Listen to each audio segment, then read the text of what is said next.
اما بعد، حدیث نمبر 4035 نمبر، یہ روایت بھی امام بخاری رحمہ اللہ باب حدیث بنی النضیر کے تحت لے کر آئے ہیں۔ اس روایت میں علی رضی اللہ تعالیٰ عنہ کی جگہ پر سیدہ فاطمہ کا تذکرہ ہے۔ روایت کیا ہے؟ قال حدثنا ابراہیم بن موسیٰ قال اخبرنا ہشام قال حدثنا معمر عن الزہری عن عروۃ عن عائشہ رضی اللہ عنہا۔ سیدہ عائشہ کی روایت ہے کہ ان فاطمہ علیہ السلام والعباس، فاطمہ اور عباس دونوں آتا یا یہ دونوں آئے ابا بکر، ابو بکر کے پاس، یلتمسان میراثہما، یہ اپنی میراث کو تلاش کر رہے تھے، اپنی میراث کو تلاش کر رہے تھے۔ التمس یلتمس مطلب مطالبہ کر رہے تھے اس کا۔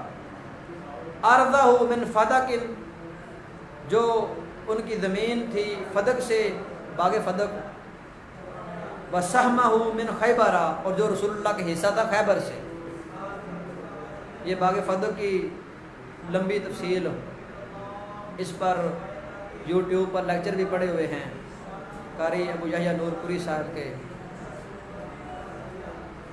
وسہمہ من خیبر، خیبر سے جب رسول اللہ صلی اللہ علیہ وسلم نے یہود کو جلا وطن کیا، وہاں پر جو آپ کو حصہ آیا تھا، باغات تھے، اس کا حصہ مانگنے لگے۔ تو 3092 نمبر پر یہ روایت امام بخاری رحمہ اللہ دوبارہ لائے ہیں۔ تو اس کا حل کیا تھا؟ وہی حل جو سابقہ بیان ہو چکا ہے۔ فقال ابو بکر، 4036 نمبر اثر کیا ہے؟ ابو بکر نے جو جواب دیا ان کو وہ کیا تھا؟ سمیعت النبی، میں نے نبی سے سنا ہے، آپ فرما رہے تھے لا نورث ما ترکنا صدقہ، انما یاکل آل محمد فی ھذا المال، اس مال میں سے ہی آل محمد کھاتی رہی ہے۔